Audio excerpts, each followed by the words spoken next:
Hello there, and welcome to part 4 of the tutorial on how to produce polycounts for hairstyles in The Sims 3.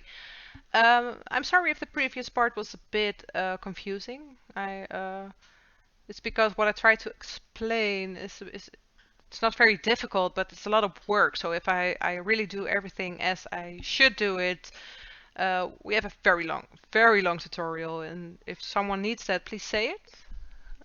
But for now, I'm not gonna cover it like that. I hope it's clear what you need to do. That's not exactly how I did it in the tutorial. It's just to show you how you do it when you have all the back faces selected correctly. Uh, but with some meshes like this, when the whole mesh is a mumble jumble, you can't select things easily.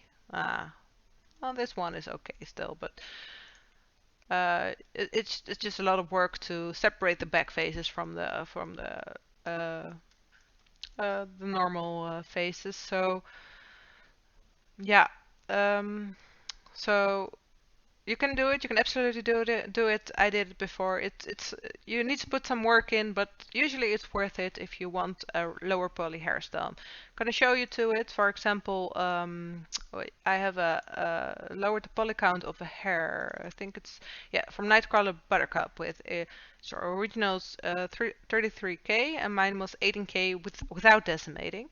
So I did that actually the way I showed you in part 3.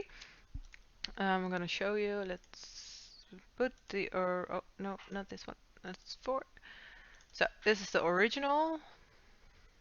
It takes long to load because it's very high poly. I'm gonna put the textures on there. Oh, oops, I forgot to create a new file. Okay, let's put the textures on there so you can see better.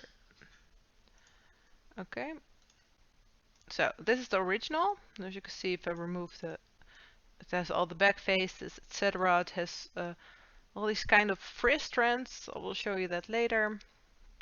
Uh, let's see. I'm not sure what. Oh, that's the different hair. I don't need it right now. Okay. Let's import my own one, the 18K version of this one. Hide the original. Put the tutorial on this one. So, as you can see, this actually misses a few back faces. So I did what I tried to show you in part 3, but I selected only parts of mesh because as you can see from this side it looks whole and from this side it doesn't. I also deleted some uh, extra pieces of mesh. I'm not sure if you can see that, but like frizz strands, etc. So if you put the original, if you want to do stuff like that, yeah, let's see. I'm gonna hide it. Okay, you can see here what is supposed to be frizz strand. So, for example, this one here is. You can usually delete those, and the hair stays the same, but it drops in poly count. So, okay. Now, I'm gonna actually delete those two again. This was just to show you. I'm gonna show you now is what sometimes happens is that the Sims 3 geom tools give error codes when you try to export a hair, especially if you just try to decimate it. So I'm actually hoping this hair gives error codes. It's a weird thing to say, but just to show you, let's say we're gonna decimate it to point. Wait, I'm not sure. Maybe it's a bit lower to force an error. So 5k. I was already in object mode, of course. I'm going to export it as .0. Try to. Let's see if it lets me. No, let's see. Okay, this gives an error code about something about vertex IDs. So when this happens, you want to go to the drop here where you already are now, scene properties, and you want to click remove IDs. So this usually happens with hair that have vertex IDs because they had morphs or something. But a lot of hairs nowadays don't have morphs anymore because they're so high poly that they can't have morphs because they will explode in game. So Okay, remove the IDs. Let's see if it let me export it now. So, okay, error code number 2. One or more vertices have no normals. Please check your mesh for loose vertices. So when this happens, you go to edit mode.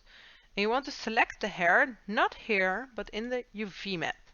So first select nothing, then press B. Select everything, press hide. The reason you want to do it like this is because now you actually can see the loose verticals the error mesh is talking about. So you press B here, select them and delete them. So press delete and then vertices. Press Alt hide and the hair is back again. If you do it, let's go back with Ctrl Z. Let's say you do it like this, you select it here. So you just press A and you press hide. You also hide the loose vertices. So just do B here, press H to hide them, press B here, select them all, delete them, Alt H and go to object mode. And now, if I'm correctly, it should let me export. Yeah, no error messages anymore. So that are two of the error messages you encounter sometimes, including sometimes the one about the vertex groups, which I think it was in part 2 that I showed you that one, which if you have pieces of hair assigned to multiple vertices, you can't export it and you need to delete the vertex group. So, okay, that's actually what I want to cover for this part of the tutorial. Thank you for watching, and maybe I'll put some more tutorials up soon. Bye bye!